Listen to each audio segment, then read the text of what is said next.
Hello everyone, welcome to our YouTube channel the Rankers. तो आज की इस वीडियो में हम डिस्कस करने वाले हैं असिस्टेंट प्रोफेसर हिस्ट्री की तैयारी जो एस्पिरेंट्स कर रहे हैं उनके साथ एक और मेंस आंसर राइटिंग का क्वेश्चन। तो चलिए देखते हैं क्या हम इसमें आज डिस्कस करेंगे। तो ये जो है हमारी ऐप के ऊपर थर्ड क्लास थी, जिसके बारे में आपको पता ही होगा कि हम जो है ऐप पर पूरा असिस्टेंट प्रोफेसर का एक कोर्स लेकर आए हैं, जिसमें 100 क्वेश्चन हम डिस्कस कर रहे हैं आप लोगों के साथ। और आपको देखने को मिलेगा कि 25 क्लास के भीतर वो आपकी पूरी सीरीज जो है कंप्लीट करवाई जाएगी। तो उसी का ये लेक्चर थर्ड आपको वहां पे देखने को मिलेगा, जिसमें मैंने आपके साथ एक क्वेश्चन में यहाँ पर यूट्यूब पर जो है आपके साथ डिस्कस करने वाला हूँ। तो चलिए देखते हैं इसके बारे में कि कैसे जो है हम चीजें देख रहे हैं और कौन कौन से जो है क्वेश्चन हमने डिस्कस करे थे लेक्चर थर्ड में। तो सबसे पहले बात करते हैं, यहाँ पे पहला क्वेश्चन जो था 8 मार्क्स के लिए था। और क्वेश्चन क्या था? हुमायूंनामा तत्कालीन इतिहास का अनूठा दृष्टिकोण तथा संपूर्ण व्याख्यान प्रस्तुत करता है, उदाहरण सहित व्याख्या करें। तो भाई हुमायूंनामा के बारे में आपके सिलेबस में डायरेक्ट मेंशन है ये शब्द, तो आपको देखने को मिलेगा। इस किताब का जो है आपसे डायरेक्ट मेंशन किया गया है, तो आपको इसके बारे में पता होना चाहिए हुमायूंनामा। तो यहाँ पे क्या बात हो रही है भाई कि एक अनूठा दृष्टिकोण ये किताब प्रस्तुत करती है। और अनूठे दृष्टिकोण से क्या मतलब है? क्योंकि ये किताब जो है किसी महिला के द्वारा लिखी गई है, तो उनके द्वारा जो कोई दरबारी इतिहासकार नहीं बता पाता था वो सारी बातें उन्होंने बताई है। फॉर एग्जाम्पल घरेलू पक्ष जो है, जो डोमेस्टिक साइड जो है आपको मुगल सत्ता की देखने को मिलेगी, उसके बारे में बताया गया है। कैसे जो है हुमायूं और कामरान की माता जो है उनके बीच में समझौते करवाने के लिए प्रसिद्ध थी, उस चीज के बारे में यहाँ पे बताया गया है। और संपूर्ण व्याख्यान करता है, तो संपूर्ण व्याख्यान करता है, सारी चीजें बताता है। लेकिन हमें क्या करना है, थोड़ा हम बताएंगे कि भाई कुछ चीजें इसमें मिसिंग भी है। मिसिंग चीजों में हमें क्या देखने को मिलेगा कि वहां पे राजनीतिक पक्ष के बारे में बातें नहीं की गई है, राजनीतिक जीवन के बारे में बातें नहीं की गई है। कुछ बताया है तो वो भी आपको देखने को मिलेगा कि भी चौसा बताया गया है, वहां पे कन्नौज के बारे में बताया गया है। लेकिन वहां पे आपको क्या देखने को मिलेगा कि उसमें कैसे कूटनीतिक चालें चली, कैसे हुमायूं पिछड़ गया, उन चीजों का अवलोकन नहीं किया गया है। तो पहला क्वेश्चन आपका ये रहने वाला है, ये आपको देखने को मिलेगा। फिर दूसरा क्वेश्चन 12 मार्क्स के लिए 225 वर्ड में आपको देखने को मिलेगा। बाबर के आक्रमण के समय उत्तर भारत का राजनीतिक स्वरूप जो है टूटते हुए कांच के टुकड़ों की भांति था, व्याख्या कीजिए। तो हमें जो है तत्कालीन उत्तर भारत की जो राजनीतिक दशा थी उसके बारे में हमने यहाँ पर बात की थी। तो ये आपको दूसरा क्वेश्चन देखने को मिलेगा। आगे बात करो तो हम जो है तीसरा क्वेश्चन डिस्कस करें, तो वहां पे हमें क्या देखने को मिल रहा है भाई? वो हमें देखने को मिल रहा है भारतीय उपमहाद्वीप के इतिहास में के इतिहास, संस्कृति और मानव वस्तु के प्रतिरूप। ये आपका यूनिट सेकंड से क्वेश्चन रहने वाला है। यूनिट सेकंड से क्वेश्चन है और कितने 15 मार्क्स के लिए 250 वर्ड्स में आपको लिखना है। को आकार देने में यहाँ के भूगोल ने मार्गदर्शक की भूमिका निभाई है। इस कथन के परिप्रेक्ष्य में उपमहाद्वीप की भौगोलिक विशेषताओं का मानव वस्तु के विकास और उनके क्षेत्रीय वितरण पर पड़ने वाले प्रभावों का आलोचनात्मक विश्लेषण कीजिए। तो ये आपको देखने को मिलेगा कि आपको जो है 15 मार्क्स में लिखना है। इसमें बताएंगे कि कैसे जो है भारतीय उपमहाद्वीप के भूगोल ने भारतीय उपमहाद्वीप की जो इतिहास है उसे कैसे जो है प्रभावित किया, उसके बारे में इस क्वेश्चन में पूछा गया है। नेक्स्ट अगर बात की जाए तो आपको कौन सा क्वेश्चन देखने को मिलेगा? तो नेक्स्ट जो क्वेश्चन रहेगा, क्या आप इस तथ्य से सहमत है कि गवर्नर जनरल डलहौजी का शासनकाल सत्ता का खुला प्रदर्शन था? तो इसमें हमें डलहौजी के समय की बातें बतानी है कि किस तरह से जो है, और ये प्रैक्टिस के लिए क्वेश्चन था, तो आपको जो है इसमें बताना है कि डलहौजी के द्वारा जो जो कार्य किए गए वो उसकी साम्राज्यवादी नीति को दर्शाते थे। वो उसके साम्राज्यवाद, जो ब्रिटिश साम्राज्यवाद था, उसको और मजबूत करने के लिए वो कार्य किए गए थे, वो यहाँ पे बात होगी। पांचवा क्वेश्चन जो आपके लिए प्रैक्टिस के लिए है वो क्या है? क्रूरता तथा राजनीतिक सूझबूझ का मिश्रण बलबन का व्यक्तित्व था। इसका हमें क्या करना है? परीक्षण करना है भाई। अगर क्रूरता यानी कि विद्रोहों के दमन के लिए कौन फेमस था? बलबन हमने देखा था। और राजनीतिक सूझबूझ में कौन फेमस हमें देखने को मिलेगा? तो इसमें उसने क्या किया था? तुर्कानी चहलगानी का विनाश किया था। इसके अलावा अगर बात करूं तो उसने और क्या किया था? तो आपको देखने को मिलेगा कि इसके अलावा जो है उसने किस तरह से अन्य चीजें की थी और कैसे जो है अपनी राजनीतिक सूझबूझ वहां पर आपको देखने को मिलेगा। बंगाल इसी के समय में कंट्रोल में आया था, तो वो सारी चीजें यहाँ पे हमें देखने को मिलती है। चलिए अब देखते हैं पहला क्वेश्चन और किस तरह से जो है उसमें लिखा जा सकता है, उसके बारे में हम यहाँ पे डिस्कस करने वाले हैं।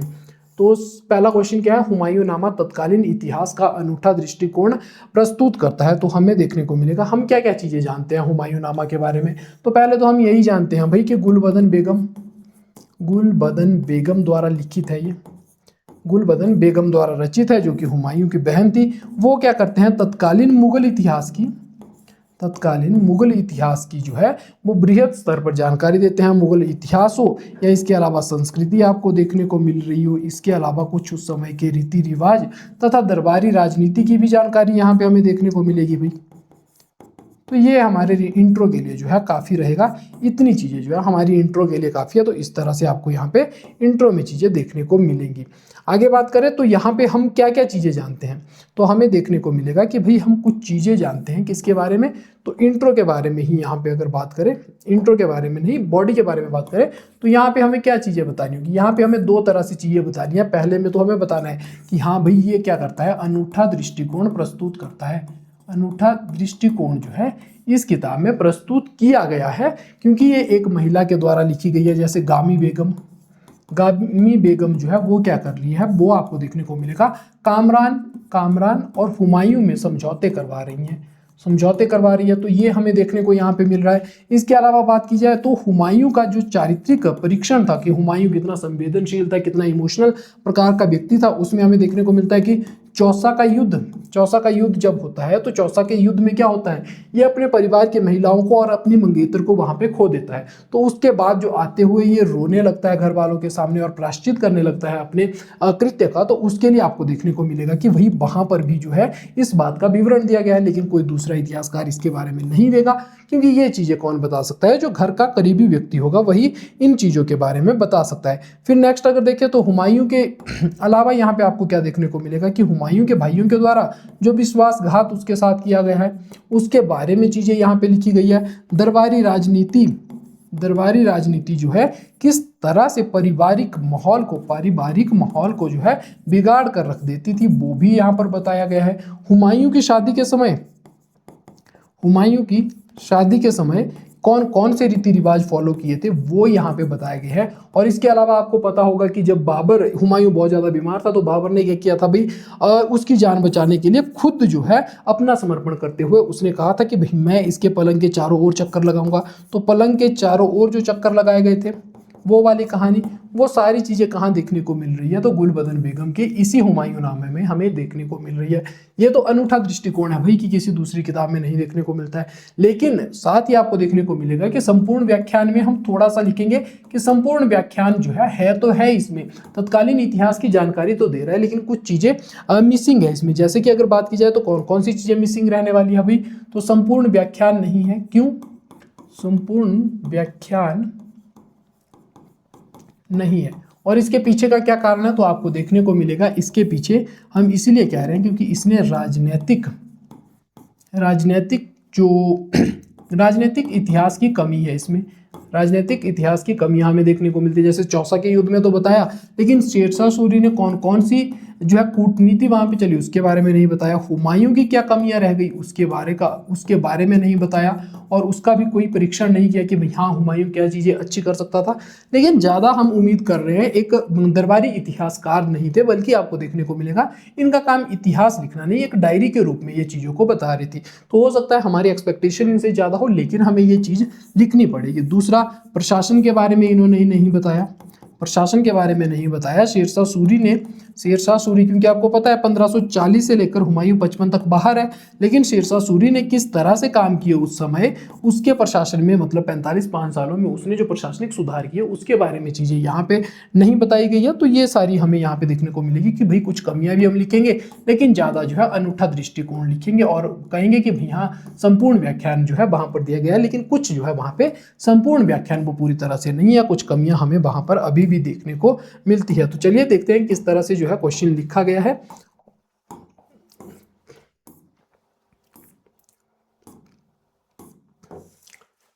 तो यहाँ पे अगर बात की जाए, हुमायूंनामा तत्कालीन इतिहास का अनूठा दृष्टिकोण तथा संपूर्ण व्याख्यान प्रस्तुत करता है। तो इसके बारे में बात करते हैं। उदाहरण सहित हमें व्याख्या करनी है। हुमायूंनामा गुलबदन बेगम द्वारा रचित मुगलकालीन कृति है जो तत्कालीन इतिहास, सामाजिक व्यवस्था तथा संस्कृति की जानकारी महिला लेखिका के दृष्टिकोण से प्रदान करती है। भाई यही चीज क्या बता रहा है हमें कि यही तो है अनूठा दृष्टिकोण। अनूठा दृष्टिकोण ही तो है, क्योंकि एक महिला इतिहासकार अब चीजों को अपनी नजर से लिखने की कोशिश कर रही है, किसी पुरुष या पुरुषवादी मानसिकता या पुरुष की मानसिकता से यहाँ पे चीजें नहीं लिखी जा रही है। तो परिवर्तन तो आने वाला है भाई। यहाँ पे आगे बात करते हैं, तो अनूठा दृष्टिकोण क्या था? तो अनूठे दृष्टिकोण में हमें देखने को मिलेगा मुगल काल की एकमात्र रचना जो महिला द्वारा रचित होने के कारण तत्कालीन इतिहास को अलग दृष्टिकोण प्रदान करती है। पहला, मुगल हरम तथा पारिवारिक संबंधों का विवरण यहाँ पे मिलता है। जैसे गामी बेगम हुमायूं तथा उसके भाइयों के मध्य हमेशा जो है मध्यस्थता करवाती रहती थी। जब महिला हरम में जो है स्त्रियों की आपसी लड़ाई होती थी तो उस समय भी यही जो है वहां पे आपको देखने को मिलेगा कि समझौता करवाती फिरेंगी। लेकिन गामी बेगम के बारे में हमें इतना ज्यादा पता नहीं है, तो वो हमें यहाँ पे देखने को मिलेगा भाई। नेक्स्ट बात अगर करें तो दूसरा पॉइंट क्या रहने वाला है, हुमायूं का भावुक व्यक्तित्व। तो इसके बारे में क्या है, चौसा का युद्ध जब हुआ 1539 में, तो हुमायूं की मंगेतर तथा स्त्रियों के लापता होने पर वो रोने लगा था। तो ये इमोशनल एंगल हमने कभी नहीं देखा था, तो एक अनूठा दृष्टिकोण है। प्राथमिक राजनीति का अनौपचारिक विवरण हमें यहाँ पे देखने को मिलता है। तो प्राथमिक राजनीति का अनौपचारिक विवरण कैसे, अस्करी जो लड़ा कामरान और हिंदाल द्वारा हुमायूं के साथ जो विश्वासघात किए गए थे, वो इसकी प्राथमिक जो दरबारी राजनीति थी उसके बारे की जानकारी भी तो दे रही है किताब में। और फिर नेक्स्ट है बाबर के अंतिम दिन तथा हुमायूं का राज्याभिषेक। इसकी क्या कहानी है, तो बाबर द्वारा बीमार हुमायूं के पलंग के चारों ओर जो चक्कर काटे थे, ये भी हमें यहाँ पे देखने को मिल रहा है। नेक्स्ट अगर बात करें तो आपको क्या देखने को मिलेगा, मुगल संस्कृति, उत्सव और रीति रिवाज। तो मुगल संस्कृति और उत्सव में क्या है, हुमायूं की शादी के समय में प्रयोग आए जितने भी रीति रिवाज थे उन सब का हमें यहाँ पे विवरण देखने को मिलता है। लेकिन साथ ही हमें क्या लिखना है, संपूर्ण व्याख्यान का भी अभाव है। यहाँ पे सैन्य अभियानों और युद्ध रणनीतियों की उपेक्षा की गई है। सैन्य अभियानों और युद्ध रणनीतियों की क्या हुई है अभी, उपेक्षा हुई है। चौसा 1539 तथा कन्नौज 1540 के युद्ध का उल्लेख है, परंतु शेर खान की सैन्य चालों का वर्णन नहीं है, हुमायूं की कमियों का कोई वर्णन नहीं है। तो ये हमें यहाँ पे देखने को मिलेगा। नेक्स्ट अगर बात की जाए यहाँ पे तो आपको क्या देखने को मिलेगा, प्रशासनिक और राजस्व व्यवस्था का पूर्ण अभाव है। तो हुमायूं के प्रशासन तथा शेरशाह द्वारा किए गए प्रशासनिक परिवर्तनों का कोई उल्लेख नहीं है। अधूरा और खंडित स्वरूप, अधूरा और खंडित स्वरूप क्यों, क्योंकि इसमें जो है आधी जानकारी दी गई है, केवल आधी ही जानकारी दी गई है, जिसमें क्या नहीं बताया गया, हुमायूं की दिल्ली वापसी तथा आकस्मिक मृत्यु के बारे में कोई विवरण हमें नहीं देखने को मिलता है। तो ये इसकी एक कमी थी। इसके अलावा अगर बात की जाए तो नेक्स्ट हमें देखने को मिलेगा पारिवारिक पूर्वाग्रह और भाइयों के प्रति सहानुभूति। हुमायूं की जो अफीम की आदत थी उसको सामान्य दिखा दिया। तो इतनी बड़ी बात, हुमायूं ने जिस आदत से, हुमायूं ने इसी आदत की वजह से क्या किया था भाई, 9 महीने ये बंगाल में रहा था, 9 महीने बंगाल में रहा, गौड़ में रहा, जहां का इसने अफीम की लत में ही जन्नताबाद नाम कर दिया था। जन्नताबाद नाम जो है हमें होता हुआ दिखाई देगा। और इस लत में इतना डूबा रहा कि फिर शेरशाह सूरी ने क्या किया, उस समय तक दिल्ली जाने वाले सारे रास्ते बंद कर दिए थे। तो ये जब इस शुद्ध बुद्धि खो देता था पूरी तरह से अफीम की लत के कारण, वो एक सामान्य आदत कैसे हो सकती है, पूरा साम्राज्य, पूरी दिल्ली इसके हाथ से चली गई थी, तो ये एक कोई सामान्य आदत नहीं हो सकती है। तो ये हमें थोड़ा सा इसका नेगेटिव पक्ष इस किताब का यहाँ पे देखने को मिलता है। तो इतिहासकार कौन हुए, रूबीलाल हुए। उनके अनुसार गुलबदन बेगम ने मुगल सत्ता के उस घरेलू पक्ष को उजागर किया जिसे पुरुष इतिहास हमेशा अनदेखा कर देते थे। तो पुरुष जो इतिहासकार है वो उसे क्या कर देते थे, हमेशा अनदेखा कर देते थे। ये हमें देखने को मिलेगा इसमें कि इतिहासकार रूबीलाल ये चीज कह रहे हैं कि गुलबदन बेगम ने वो चीजें हमारे सामने रखी जो हमें शायद कभी हम उससे अवगत ही नहीं हो पाते अगर ये किताब ना लिखी गई होती। तो ये हमें यहाँ पे देखने को मिलेगा।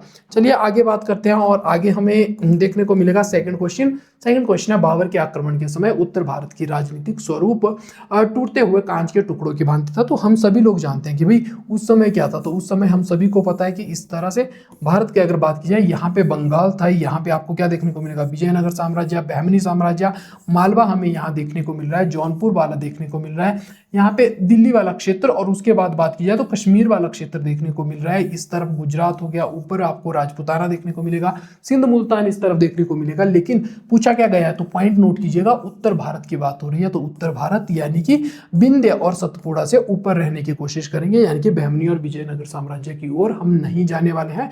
तो आपको ये चीज यहाँ पे लिखनी है कि कैसे जो है क्या हमें उस समय की राजनीतिक परिस्थितियां देखने को मिल रही हैं। तो यहाँ पे आप देख सकते हैं इस तरह से जो है आपको क्वेश्चन देखने को मिलेगा। तो ये जो है आप देख सकते हैं आपके काम आएगा ये वाला आंसर मॉडल आंसर के रूप में। तीसरा क्वेश्चन यही है कि कैसे जो है भारतीय भूगोल ने भारतीय इतिहास को प्रभावित किया है, तो इसका आंसर भी आप यहाँ पे देख सकते हैं। भारतीय उपमहाद्वीप की संस्कृति और भूगोल ने यहाँ से आपको इंट्रो देखने को मिलेगा कि भारतीय उपमहाद्वीप की भौगोलिक विविधता जैसे हिमालय गंगा के मैदान ने यहाँ के इतिहास, संस्कृति और मानव बस्तियों के प्रतिरूप को प्रभावित किया।